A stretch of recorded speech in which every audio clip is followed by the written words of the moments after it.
All right, if we are live, and I believe we are. So, welcome everybody to episode 9 and night 1 of this very special All Pro Sports podcast broadcast here, as we'll have like a really cool NFL mock draft edition with the 2023 NFL draft coming up in just about 48 hours from now. I have Griff Barlow and my cousin Ben Adams joining me here tonight as we'll kind of unveil our mock drafts for the first round and possibly look into some of the stars in going to be taken in day 2 and certainly day 3 of the drafts. But first and foremost, I'd like to give both of you guys the floor and just kind of um, maybe probably make your cases known about how you feel about the draft coming up in about 48 hours. Yeah, I mean, Ben, if you want to go ahead and start, I know I got uh, some pent up feelings. So if you want to take the floor first, then you got it. Sure. Well, as a Bills fan, I'm looking for a wide receiver. I think there are a lot of good wide receivers, but I'm not really sure who I think they should take. So I'll brainstorm a little as you guys go ahead here. Mm-hmm. Yeah, I know. Like looking for a receiver.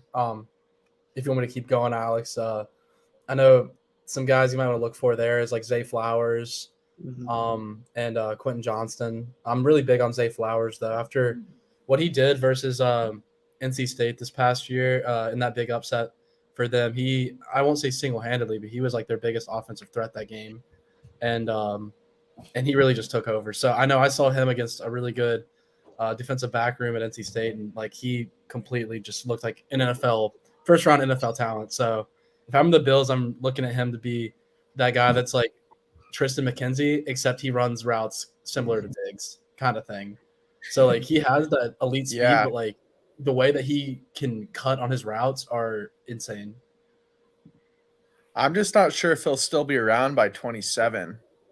I hope Maybe he is. not. I would want him too. Yeah, I think Johnston is another guy that could be there, but like people, it seems like people reach for receivers a lot in the draft. When it comes to that, like the year with Rager and Jefferson, like you're just gonna see it. That kind of reminds me a lot of this draft. Like I think we're gonna see a star out of a couple of these guys, and then maybe not a bust, but I'm not sure we'll see that. Every guy reach to that point, but I think there's a lot of star potential in the receivers this year too. Yep. Assume, What about assume yeah, go for it, Alex. Yeah, I'm sorry. I certainly agree with both of you guys here. And certainly, as far as the draft goes in the first round and really kind of into day 2 and day 3, kind of as I, kind of mentioned to you guys behind closed doors is what I'm going to do is like right after the draft is over. Obviously, I know that, I'm going to be busy writing my own draft grades, but certainly I'll be sending those to you right after the draft concludes. Hopefully, I mean, just like Thursday and Friday night, probably for the most part, I'll probably just be sitting downstairs watching the TV, getting the draft pick, and then immediately start writing. But I'm looking forward to seeing how um, things play out. But as far as kind of going, maybe first and foremost into our favorite teams, I'll probably go ahead and start um, with the Buffalo Bills as far as they are projected. We use 6 CBS Sports experts mock drafts that I had given you guys, and from the way that I saw the Bills picks for them, one had Jordan Addison from USC at 27. Another one had Dalton Kincaid, the tight end from Utah. Um, they also had Zay Flowers, as you had mentioned before, and I'm kind of really liking that kid's potential. I know a couple of drafts have mocked the Giants to get him, and then I think one of the others had the Bills selecting linebacker Jack Campbell from the University of Iowa. So probably just kind of giving this to you, Ben. Probably between like those 3 or 4 guys that they have mocked, who do you think is probably the best fit for the Bills at 27? I actually kind of like all of those. I hope they go with a receiver, but I mean, I guess we'll see who's still available. It's funny. I actually really like Johnston too from TCU, but I don't think he's the best fit for the Bills. I think they need someone more like Zay Flowers. I'm just not sure if he's going to drop. I think Jordan Addison might be a good fit there. But if they don't have a wide receiver that they want, linebacker is a pretty big need with Tremont Edmonds leaving. So I would be okay with that too. There have been rumors that the Bills may move up if they really like a wide receiver because there are several teams just ahead of them, like the Giants. And I forget who else was ahead of that. There are 3 or 4 teams like within the 10 picks in front of them who all need wide receivers. So I've seen a few people rumor that they could move up if they see their guy there, but I wouldn't be surprised actually if all the wide receivers that they want get taken. I could see them moving back a few picks and stockpiling. They've been a little bit low on picks. They've traded several away over the last year or two. So yeah, that's where I am. I'm certainly hoping that Brandon Bean can certainly figure things out, and also, really just kind of using those picks from last year's NFL draft as well. I was kind of a little disappointed how much they kind of underutilized that Khalil Shakir that they drafted last year. I mean, obviously, if they get a receiver in the first round this year, that could be a huge asset along with Stephon Diggs, Dawson Knox, and those guys that they have in Buffalo. It'll be interesting to see how he views that 27th pick there. And then kind of Hey, moving Alex, to, actually, go ahead. you just reminded me of something with the Shakir comment. I was pretty disappointed. The Bills dropped or released I'm spacing on his name, but the Giants picked him up last year, and he ended up having a few touchdowns like towards the end of the season. Do you know Isaiah Hodgins. who am I talking about? Yes, exactly. Isaiah Yeah. Hodgins. That was kind of a bummer that they let him slip out of their hands, and he turned out to be a pretty good player. Mm-hmm. I certainly liked Hodgins a lot. I mean, he was pretty valuable asset for Daniel Jones and those guys in there running, obviously knocking Minnesota out. I'm kind of maybe leaning for the Giants to get a receiver themselves before Buffalo drafts at 27. But moving towards Griff's favorite team in the Carolina Panthers, certainly, a huge offseason for Carolina, obviously trading 8 draft spots up from the Chicago Bears. Originally they had the number 1 overall selection and then trading up to get that number 1 pick. I had read something like the other day, if Chicago had held on to that pick, that would have been their first time they had the number 1 overall pick in the NFL draft since 1947. Would have been the last time they selected number 1 overall, and now it's in Carolina's hands. The last time Carolina selected number 1 overall is when they selected Cam Newton back in 2011. So, Griff, kind of the big topic of conversation, certainly it's between Bryce Young and CJ Stroud at number 1. I'm going with Bryce Young. I'm sticking by what I've said all off season. Who do you think the Panthers will target at number 1?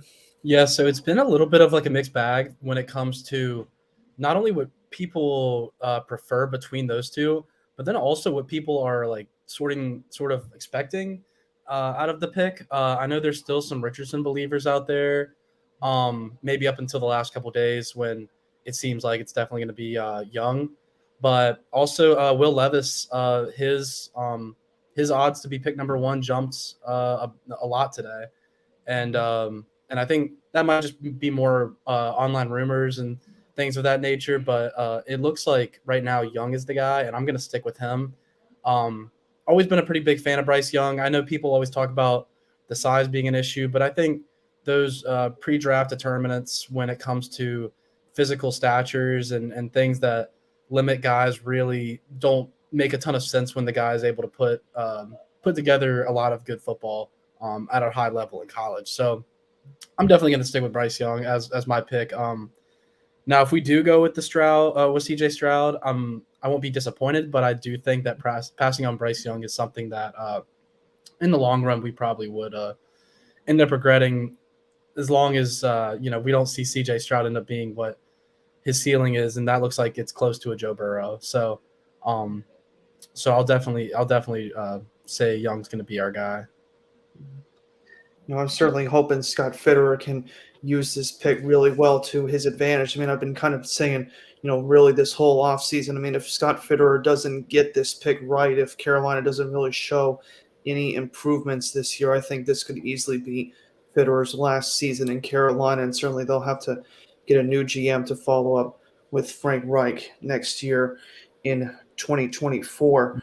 And then probably just kind of before I probably just give my bit on the Giants, I'll probably wait till maybe towards the end when we wrap this up for the Giants. But kind of just seeing some of the other big NFL draft news or seeing how teams' off seasons are. I have to first give you guys the floor with this. I mean, we'll easily kind of tuck this between us. Huge blockbuster deal yesterday with Aaron Rodgers making that huge trade deal with the New York Jets. I posted on our group me thing that I did. I don't know if you guys saw that comment, but I basically called Joe Douglas and Woody Johnson absolute fools for getting rid of 4 or 5 picks in exchange for Aaron Rodgers. This is why I say that, though, before I give this to you guys. The one thing that I don't understand is, obviously I know you want to get a quarterback excuse me, for the future in Aaron Rodgers, but certainly you basically gave the Packers essentially 2 first-round picks, not just this year, but also next year with that conditional second-round pick that could eventually become a first.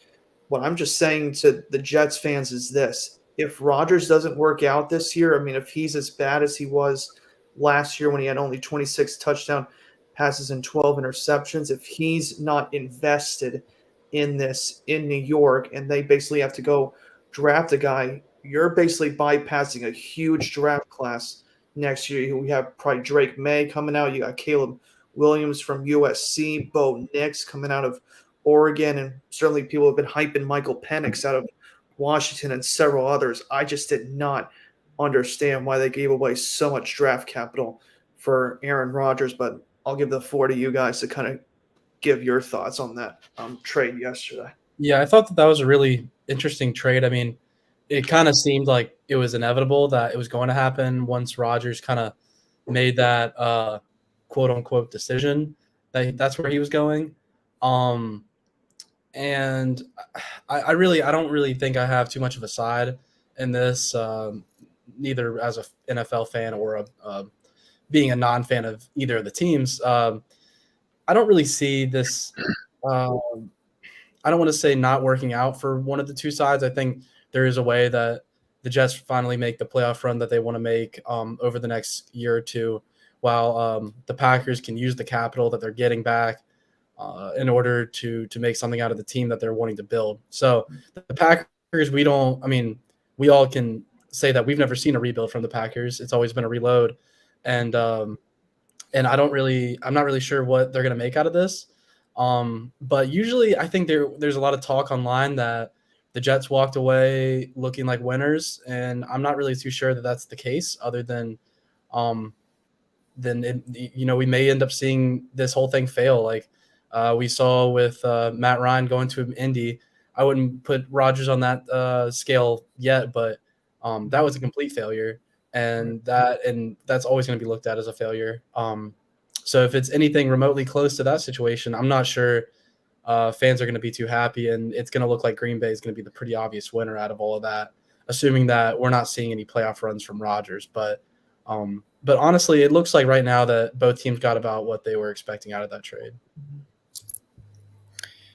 Yeah, I mean, it was basically a win now move, but I think the Jets actually have a good team, but do they have a Super Bowl winning team? Like, this is a move you make if you have 1 year or 2 years to really win the Super Bowl. And I don't think they're quite that good of a team yet. And they're kind of mortgaging their future. Like, you have a solid base. Why basically waste it away by getting rid of 2 first-round picks, essentially? I don't know. I don't love it. I honestly, I don't even think the Jets are going to win the division next year. there's a chance they might not even make the playoffs with Rodgers. If that's the case, this is obviously a terrible move. But who knows? Yeah. They, like I said, they have a good team. If Rodgers puts up a great season, like they could very well win the AFC East and easily make the playoffs. So I guess it just depends. I just don't quite think they're good enough to win the Super Bowl. So it seems like a crazy move to make if you're not about to win the Super Bowl. So That's kind of what I was thinking. that's where I am. And actually, I was just saying I agree. Go ahead. Yep. Yeah, I agree with what you're saying. Like, I think this could be a thing where it's like both sides really get what they want out of this, or it's going to look like a disaster. And I mean, you see what happened in Denver last year, and I think that's probably more comparable than what we saw with Indy. That superstar quarterback goes for even a huge drop off of talent and picks, and essentially no return. So we're just gonna have to wait and see. It's going to be interesting to see how both. Or I'm sorry, just did you want to add something, Ben? Well, no, I was just going to say about the Packers, like you were saying, they've always been able to not just rebuild, but reload. I think they're going to have a pretty down year, honestly. I'd be surprised if they make the playoffs. And I kind of see them resetting a little bit here. And I actually think the Lions might be the team to beat in that division. But anyways, go ahead, Alex. Yeah, I was just kind of commenting on seeing how both these teams have kind of switched up in terms of on the mock drafts here. What I'm seeing for the Jets is terms of their popular picks, I'm seeing maybe offensive linemen for them to select at 13, either Paris Johnson Jr. from Ohio State. You got Broderick Jones on one of them from the University of Georgia. You also have Darnell Wright, the offensive tackle from Tennessee for the Jets at 13. You also have from Syracuse that Matthew Bergeron from Syracuse University, and then also with another Paris Johnson Jr. So probably they're targeting for offensive line help to kind of really build around Aaron Rodgers, Breece Hall, and those guys. Certainly with Garrett Wilson and both Sauce Gardner basically as offensive and defensive rookie of the years last year. I mean, that's really, I guess, what the Jets are hoping to figure out this year with, Rodgers finally getting into the quarterback position. And then as far as for Green Bay at 15, we were just talking about Zay Flowers earlier. Someone has Zay Flowers going to them at 15. Another one has Jackson Smith Najigba, the receiver from Ohio State. That'd be pretty funny if after all of these years of Rodgers complaining about not getting them offensive talent, they trade him away and immediately draft a wide receiver. That would be something. That would be absolutely. That would be pretty funny to see. I think that would even be more of that's almost like an FU, honestly, to Rodgers. And, I mean, if you're telling me that they're not even considering that fact, that I think you're crazy, because there's no way that the year Rodgers finally says I'm done, they're not thinking about, well, why not go ahead and go for it now? Like, he's gone, let's go for it. I think that's exactly.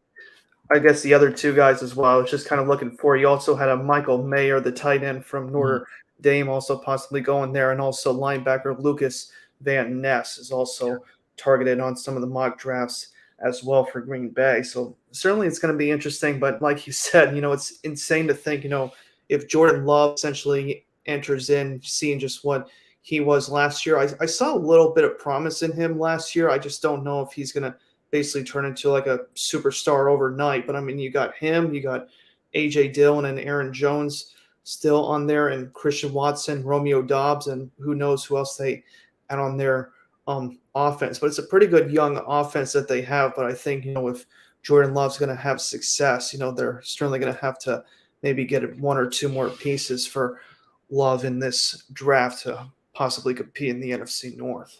Yeah, I just think it's undoubtedly going to be a rebuilding year for them. And I think that they're pretty open to admitting that. It's going to be maybe even what like the Jets have been doing, bringing in, keeping some of those veteran guys that have been helpful for them, and then also establishing that rookie class, second-year guys that are going to end up helping them in the future. I'm not sure if Jordan Love's going to be that guy going forward. But I think he could almost play as like a bridge guy. And it's tough because he's a first round pick, but you look at it and it's you're not really too sure what you see out of him. But that, you can make the Aaron Rodgers comparison where as soon as Favre was kind of gone, then that's when Rodgers took over and he's a Hall of Fame quarterback. So I'm not sure if that's what they got out of Love right now, but they definitely know better than we do. And but I think that'll just have to play over time, and they're definitely going to have to invest in their offensive line with Bakhtiari getting older. Some of those interior guys starting to leave in free agency, get old, retire. I think offensive line is probably the way they're going to want to go. But how Green Bay is drafting defense, especially in that front seven. And their secondary seems to be pretty taken care of at the moment with Douglas and Alexander. So I'm thinking they either go front seven on defense, O-line, or like you're saying, the skill position with tight end or receiver. It will be interesting to see how they use that pick. And kind of like last note on here for Jordan Love, obviously I'm kind of rooting hard for him, but Utah State, the college where he was selected from, not a really good track record for quarterbacks as much as Ohio State is. For Utah State, only 2 quarterbacks out of that college have had starting experience in the NFL. Both were Detroit Lion quarterbacks back in the 60s, 70s, and 80s, and Eric Hipple and Bill Munson, for a blast from the past for Detroit Lions fans to remember those two. But kind of just what I wanted to do is, since we have about 10 minutes here before Griff was going to head out here, I was going to see if we could probably switch roles here, maybe discuss either any other teams here. But I'll let you guys either ask me questions, or we can kind of just debate for the draft. But I'll kind of switch roles here if one of you wants to take over. I was kind of curious what you guys thought about the third pick. Well, really the second and the third pick, because it looks like Houston's leaning away from taking a quarterback, even though the obvious pick would be to take the quarterback position, whether that be Young or Stroud or even Levis. I'm not really too sure that they'd look to draft Richardson at 2, but who knows? And then also the third pick, which am I wrong saying that's the Colts? That's Arizona. Arizona. That's right. Yeah, no, okay. Well, I think that what I have mixed up is Arizona may be looking to trade with a team like the Colts for a quarterback.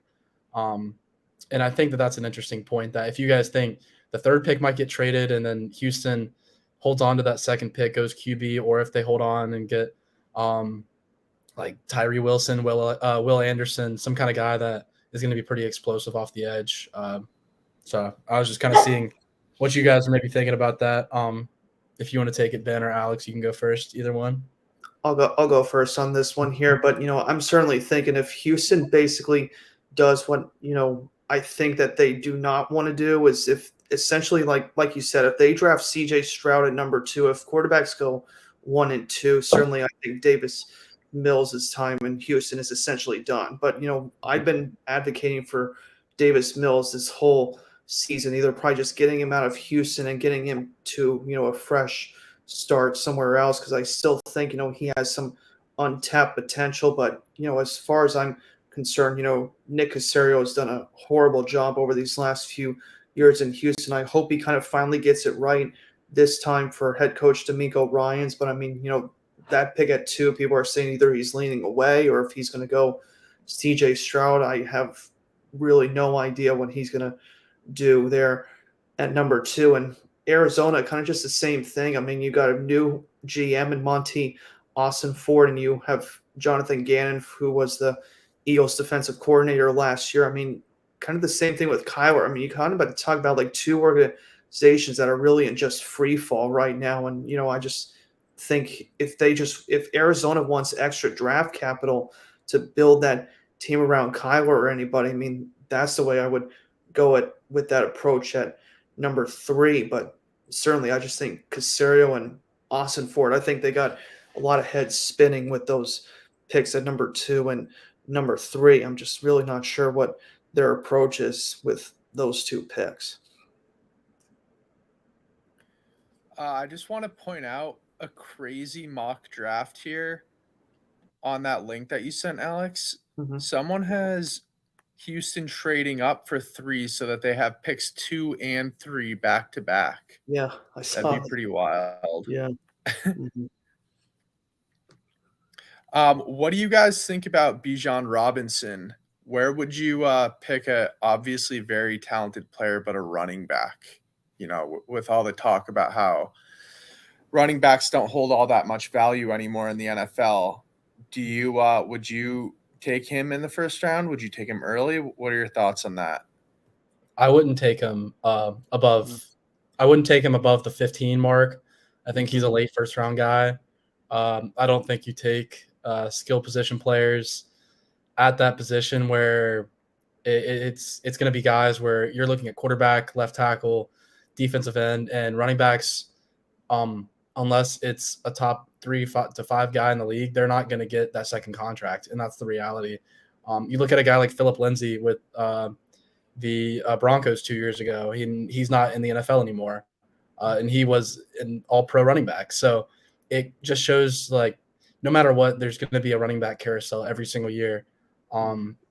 Me personally, I don't think he is that guy that you take in the top 10, but if it's a need or a necessity, I mean, I'm not going to knock a team for it, but he's obviously, I think he's the most talented running back we have in the draft this year, amongst a couple other guys that I've seen play that have been pretty good in college, but he is definitely one of the most dynamic players in the draft. So you can't knock a team for taking him. I know it's kind of like a Saquon Barkley kind of thing when he was coming out.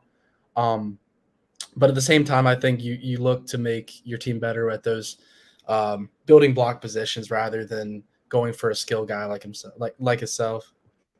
So, kind of the way I see it, I know that people have been exploring about if Dallas is going to take him after certainly they released Ezekiel Elliott. I just kind of don't really want that to happen because, again, seeing how Elliott basically set the world on fire in his rookie season back in 2016, even though the Giants kind of were the Dallas's kryptonite that year in 2016, they swept the Dallas in that season series. But, I think, Dallas would be a fit for him, but kind of like you guys were saying to your point, I think this draft, a lot of people say like this is a draft that's huge on tight ends. There are some sneaky good running backs that are going to be late in this draft as well. I was just mentioning this to someone the other day. You have that running back from UCLA, that Carbonneau. I don't know how to pronounce his last name, but I mean, I've seen his incredible season he had last year. You also have that Tyjae Spears from Tulane, who people think is going to probably be like an early day 3 prospect, and you got Dwayne McBride from UAB. So I mean, you just really got to figure the way the NFL is really operating. This is almost like I want the Giants to do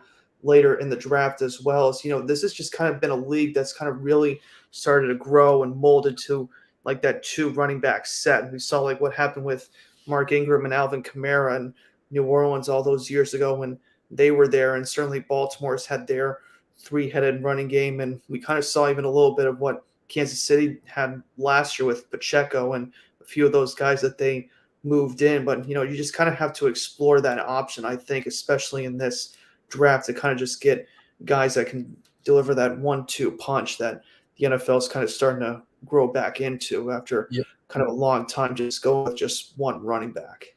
Yeah, and I know you just mentioned Dwayne McBride out of UAB, and I think he and you kind of brought up the Mark Ingram Kamara duo. I think that he's a guy that reminds me of like a prime Mark Ingram. He's a shorter guy, but he really is powerful. I think he sits at about 210, 215. So he's really fast as well. He competed in the combine, I believe. He looked pretty good even. Definitely a guy I would look for as he was like the basis of their entire program, and they were a good team this past year.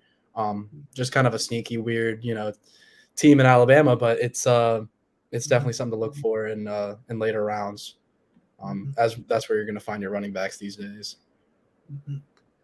Well, I was going to say it's about going to be about 8:05 here. If you wanted to probably have the last word, Griff, before you had to head out for the night, if you want to make a few more points before heading out. Yeah, I just know at the first pick, if the Panthers don't pick Bryce Young, I think they're making a mistake. Don't really see the upside in Levis in his game, other than you can make all the comparisons you want. He's not Josh Allen as much as people maybe want to think he is. I don't think he's a He doesn't seem like a bad guy. He has a cannon of an arm, but reminds me a lot of what wanted Jamarcus Russell to be. And not saying that he has those tendencies to be maybe as lazy and not so good, but he's this freak kind of big dude that fits the mold of what we're seeing out of NFL quarterbacks. But he's not going to be the guy that's going to take you to the Super Bowl. And I truly do not ever see him being that. Based off of watching him at Kentucky and pre-draft combine, big guy, can throw the ball, but I'm not seeing that. So, but with that being said, I think it'll be interesting to see how the draft plays out after 1. If Bryce Young goes as expected at number 1, I think after that it's complete chaos, and we don't really know what's going to happen after that between who's going to trade back. I think we're definitely going to see a trade in the top 5, definitely in the top 10, and I'm excited kind of just to see. We're excited where we're going to see those skill guys land. If we're going to see Bijan Robinson land in the top 10, top 8 even maybe, which would be insane. Or if we're going to see a guy like Quentin Johnston or Zay Flowers, Jordan Addison. I have a good feeling that one of those guys are going to slip into the second round and someone might find a steal out of them. So I think there's a lot of boom and bust, like I was saying earlier, with some of those skill talent guys, which there always is. But I would also expect that a lot of those guys you mentioned, the big tackles with was it Paris Johnson from OSU, and then I believe it's Johnson, and then some of those other guys like the Skoronski from Northwestern. He's going to go pretty high as well, as I know a lot of guys are big on him. So, I know I'm kind of just preaching to the choir here, but I'm really excited for the draft, what we're going to see. Completely still unsure what the Panthers are going to do, sadly, just with the way that the internet's been going back and forth the last couple of days. But it kind of seems like we're going with Bryce Young, and I'll continue to believe that. But after that, I don't know. I guess we'll have to see. So, well, it will be interesting to see what happens here. And as I mentioned in the broadcast, probably before you do head out, Griff, probably what I'm going to do, as I mentioned, hopefully around maybe drafts around next week, maybe, I'll probably start writing the draft grades for our favorite teams, first of all. And then, certainly I'll be starting to send them out to everybody. I'll certainly be busy with that over this weekend and next weekend, but, look forward to that email that I'll probably send you for next week. All right. Yeah, let me know. I'll be around, and I'll be excited to watch the draft and see how that plays out, because I think it's going to be insane. Right, like literally, I think 20 minutes into it, we're going to see something unexpected. And that's my opinion. All right. Well, I hope you have a good night, Griff. I hope you will enjoy the draft, and I'll probably maybe reach out to you, like I said, about next week. Okay. Yeah, please do. I'll talk to you guys during the draft a little bit. All right. In the group me, and sure. Yeah, you'll probably hear me yelling a little bit about some things through the phone. So, I'll keep in touch with you guys. But I appreciate it, Alex. Okay. Have a good night. Okay. All right. See ya. See ya. Yeah, I'm just not really kind of sure how much longer you kind of wanted to stay on, Ben, but just probably, if you just wanted to float any more NFL draft talk before we probably wrap this up, you can. Yeah. One thing that caught my eye, a few of these had the Bills taking Dalton Kincaid out of Utah, who I think is actually very good. I just think that's an interesting move when you have Dawson Knox already. Maybe I don't know enough about Kincaid. Can he kind of play like a wide receiver? Why would you draft another? Is that purely just taking the best player on the board? What do you think the rationale behind that is? I'll tell you right now, when I saw Dalton Kincaid at Utah last year, I mean, he kind of reminded me of like a Evan Ingram when the Giants drafted him. Of course, the Giants completely underutilized Ingram when Dave Gettleman drafted him, but kind of seeing like what Ingram did last year in Jacksonville, that's why I'm almost thinking that Buffalo can use him for. I mean, I wouldn't say he's like a Gronkowski, but I mean, just his physical traits are just incredible. I mean, he's got really soft hands. I really like the way that, he's, I would say blocking is probably his one, thing that he probably would have to work on. But, as you mentioned, if they're just going to line him up at receiver and just have another big body threat like Stephon Diggs or the other guys that Buffalo has on there, I think that could be a real sneaky move. I know people were kind of saying like Michael Mayer might go before him, but a lot of mock drafts that I've seen, they want almost Kincaid before Mayer when they get him. And obviously Mayer's the more prototypical. I mean, he can block and he can catch, but Kincaid's more of a receiving threat, I think, than a blocking threat. Yeah, that's what it seems like. Mhm. So, if you had to guess today, who do you think the Giants take? This is such a toss up on here. I've been, seeing just so many picks. They kind of said like the Giants at 25. I've been reading this so much. They really just have no idea who they're going to take. It's like different guys here. I'll just kind of read you some of the picks that they have. They have this guy named Jacorian Bennett from Maryland. He's a defensive back from Maryland there. Someone had Giants taking Zay Flowers. I'd love for them to maybe see if they can be in that Zay Flowers conversation. People might think he's going to go earlier or maybe later. Maybe Giants will wait on receiver to second round. I don't know.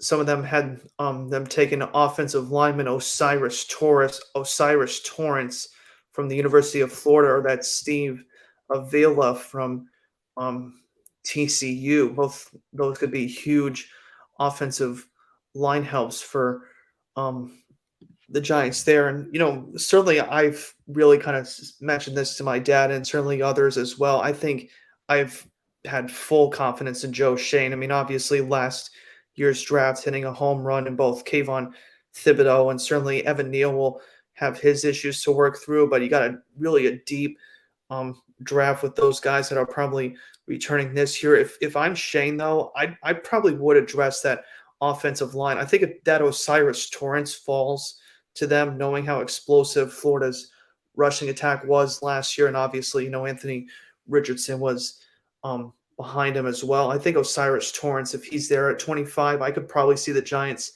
landing him. But I just think that they could probably stay away from maybe offensive or defensive help. I think if you shore up that offensive line around Andrew Thomas and Evan Neal, kind of getting those interior guys, I think that would be the approach that I would get for Joe Shane. So, like I said, either maybe get that Steve Avila or that Osiris Torrance, even though I think Osiris Torrance has been a lot of a first round mock than Steve Avila has. I think Avila has been like a day, not a day two, kind of like a round 2 or a round 3 pick in some mock drafts that I've seen.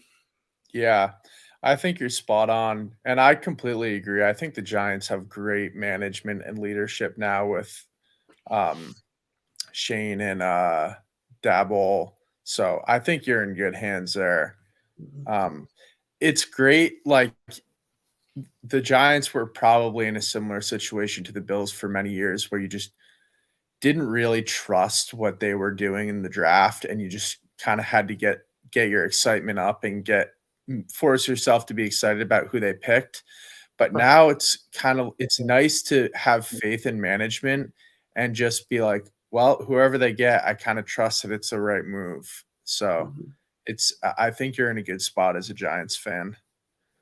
It's like I mentioned as well before we kind of just continue a little bit as well. He kind of really reminded me when I first saw the picture of him. Obviously I knew how well in tuned I was with the Bills and everybody, but like when I first saw his picture, like when the Giants introduced him or like when they was first there, he really reminded me of like a young Ernie Accorsi when he was the Giants GM. Obviously Accorsi, started his tenure really kind of as like a you could say like an assistant when he was with the Baltimore Colts, but then he became a really prized GM when he worked with Monty Schottenheimer in Cleveland, and then basically served as like an assistant GM to the Giants Hall of Fame general manager George Young for a few years, and Young essentially left the remains for him. That's where he got Tiki. That's where he got Kerry Collins and Amani Toomer and those guys after George Young left that team for him. So I think that kind of just really when I saw that picture, I just said, kind of that reminded me of like a Corsi. And I kind of said,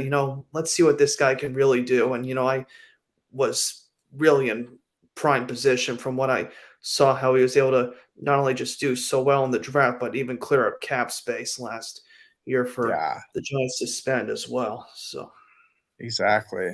Yeah, mm. no, I think you're in good shape. Are you a Danny Dimes guy? I got hope for him. I really, just think that, a lot of people were a little apprehensive about the Giants giving him that 4-year extension. And certainly, Saquon's, had, his thing about his contract situation. But I just think if Daniel Jones, if you can surround him with just a few weapons, and you don't have to like buy the bank for, a great, receiver or a tight end or anything. I just think this is such a deep draft for receivers. People were talking, I was just mentioning about how popular everyone's saying like the tight end position is going to be, but just build an offense around Daniel Jones, I think, and just really just see what his ceiling is. I don't see him as being the threat because I really threw this up to myself earlier today after basically the whole Aaron Rodgers trade went down. You essentially look at the NFC really outside of like Jalen Hurts.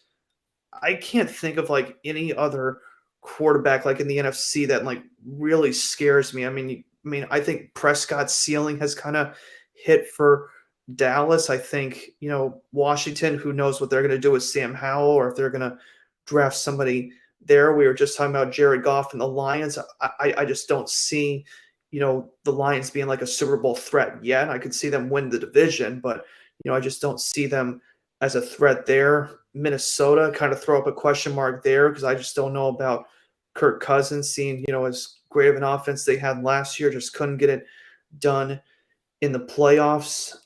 And then NFC South, same thing, kind of like outside of Derek Carr, maybe, Desmond Ritter, the Carolina Panthers selecting one, and Tampa Bay signing Mayfield. And then the NFC West, kind of same thing. I mean, I like Brock Purdy. Geno Smith certainly is in a nice position in Seattle, but really, like outside of like Jalen Hurts, no other team really quarterback wise just really scares me that much in the NFC. Really seeing how that approach is going to be for the NFL draft and these NFC teams. That's my opinion on that. I completely agree with you. I'm looking at a list right now of all starting quarterbacks in the NFL. And I mean, like almost literally all of the top 10 are in the AFC. Right. Yeah. Mahomes, Burrow, Allen. Now you've got Rodgers over there, Herbert, Trevor Lawrence. I mean, Lamar Jackson, forgot about him too. Who knows Tua about had a Deshaun great Watson? year. Well, Cleveland. Yeah, true. Deshaun Watson. I mean, if he had a pretty crappy year, but he has the potential to be great.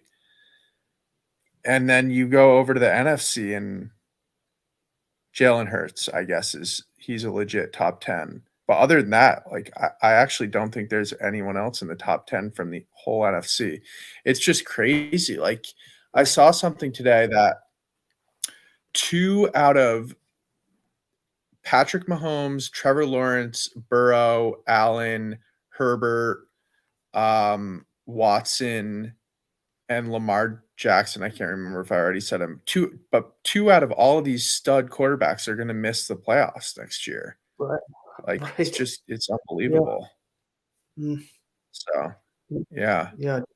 Seeing just only there's only going to be 7 teams, obviously with the new playoff structure and everything. But, I've been really impressed by just seeing this and, maybe just kind of deferring away from the Giants for a second here, just really seeing like how the other teams are going to approach this as well. When I basically saw how Jacksonville did so well last year with Doug Peterson, certainly I'm in the same conversation with Sam about Trevor Lawrence. I'm not really seeing him like as a viable like top 10. I know people are kind of saying like he has the ceiling to do so, but I still think he's got room to grow. But you think of him, 4,000 passing yard season last year. You got Travis Etienne, you got Christian Kirk, Evan Ingram, and those guys just turned Jacksonville back into those days when you had Tom Coughlin, when you had Brunell, you had Fred Taylor, you had Keenan McCardell and Jimmy Smith. It's time for that era of Jacksonville to finally come back because all the other teams in the AFC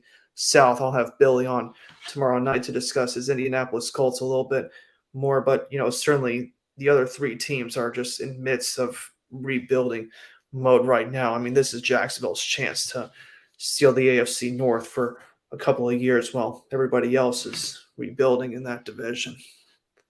Fully agree. I entirely agree. I don't think the Jags are – I mean, the AFC is just so damn good. I don't really think they have a shot at, ever getting to the Super Bowl in the next few years, but they probably will be a playoff team for the next 3 to 4 years, and not an easy team to beat, certainly. But you're right. I see them definitely having a few good years ahead of them. What do you think about the AFC East now? Now that you've got Rodgers in there, I mean, the Patriots are probably the worst team, right? Maybe Miami. Who knows what's really going on with Tua behind the scenes as well? Because let me say this about the Patriots right now with Mac Jones and Bill Belichick. Belichick, as far as I'm concerned, he is starting to show the reason why he was just never going to be put out for long. I mean, just obviously I was 5 years old when that happened, but when you look at that situation when he and Parcells were in New England at first, when they had Drew Bledsoe, and then both of them went to the Jets for a few years, the Jets were of the mindset, obviously, that Belichick was probably going to be his replacement, but then obviously he stuck around for 10 minutes and then resigned on that piece of napkin or whatever and just let Al Groh take over in 2000. But just, you just saw like what he did with Brady early in his career, and now you see with him and Mac Jones. Mac Jones last year, he just needs to snap that year out of his mind last year. Him and Bailey Zappi and that whole Patriots team, Belichick just needs to let that go, and he needs to get a guy like Josh McDaniels, because Mac Jones right now, I think people are really starting to either question like what his loyalty is, but Belichick's really screwed the pooch with, the Patriots right now. I mean, you got Joe Judge and Matt Patricia last year.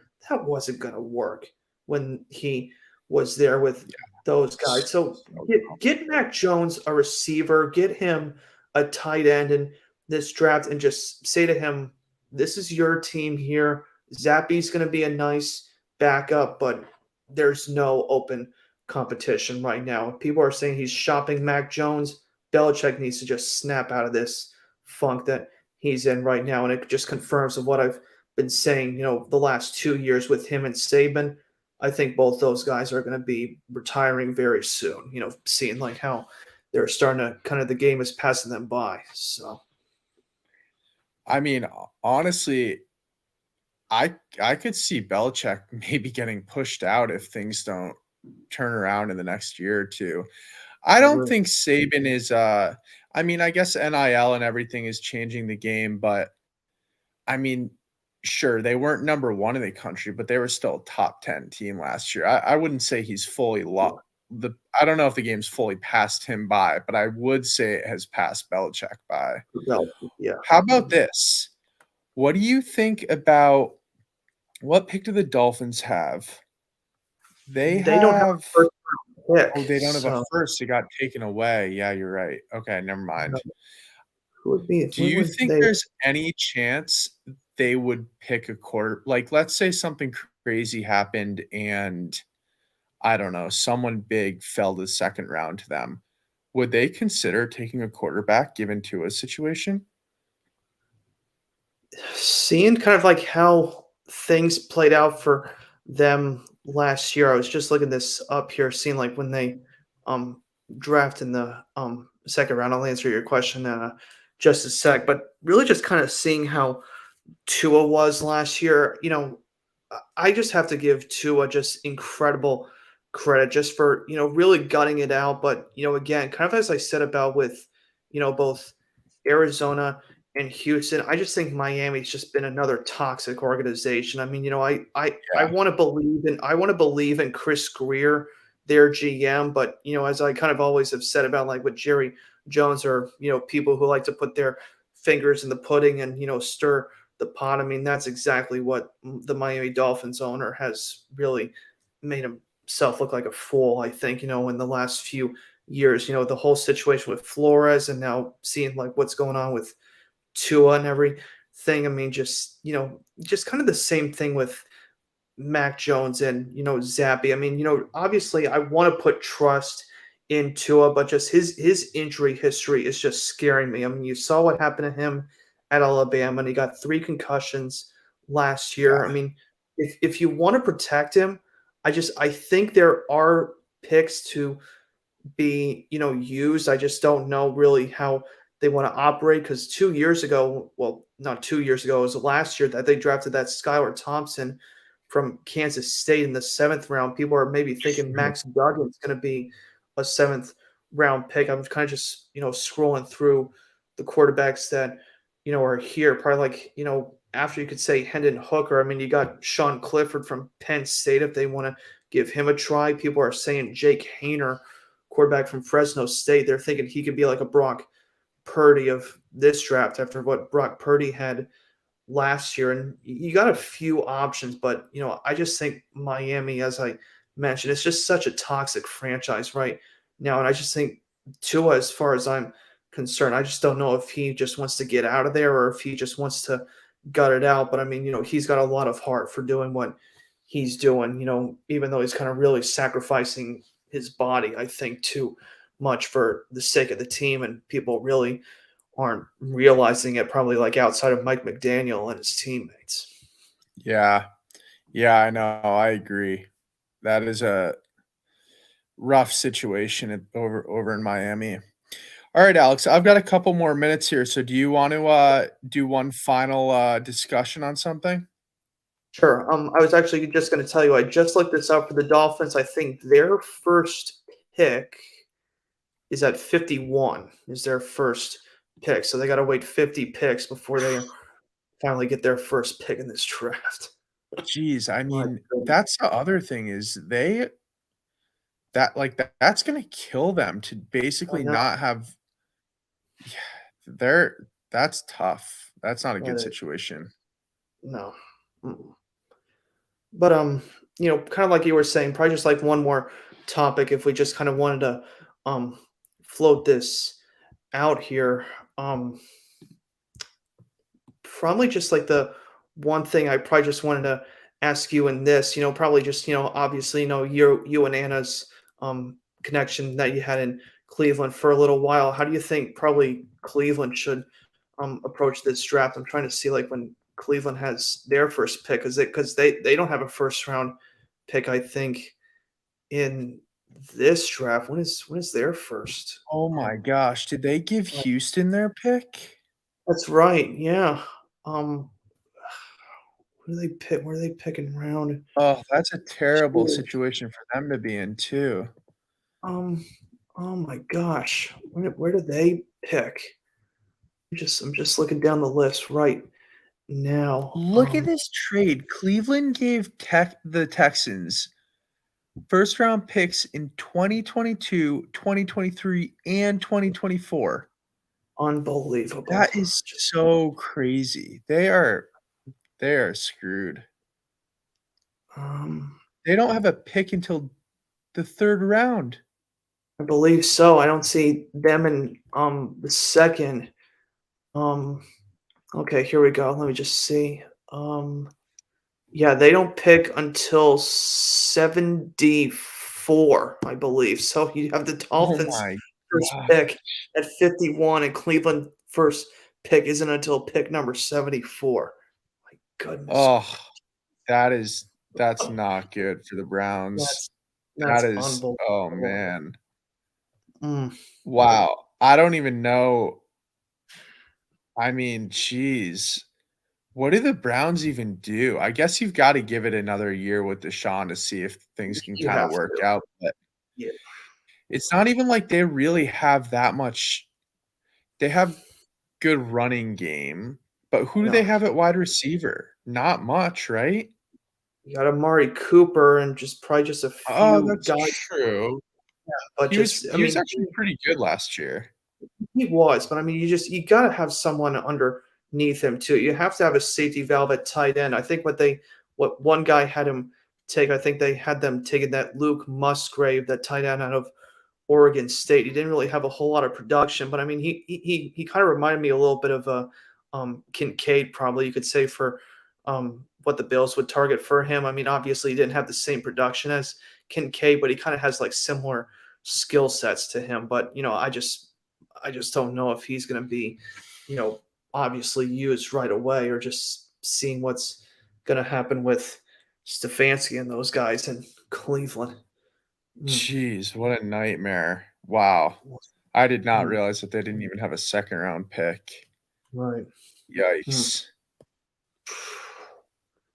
Mm.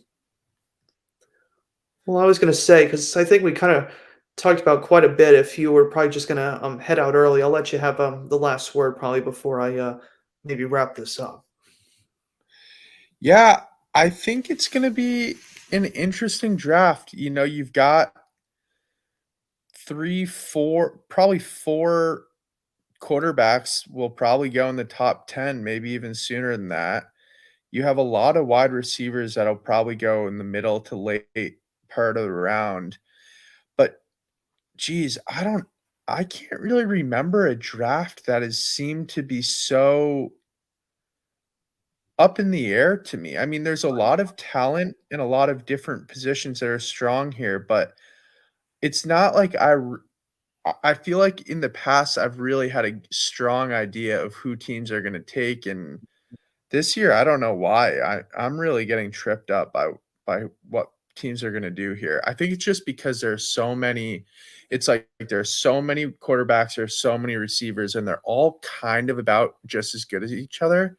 So it'll be interesting to see how it goes. I'm looking forward to it. We've got what, 2 more 48 Yeah, hours on the dot, right?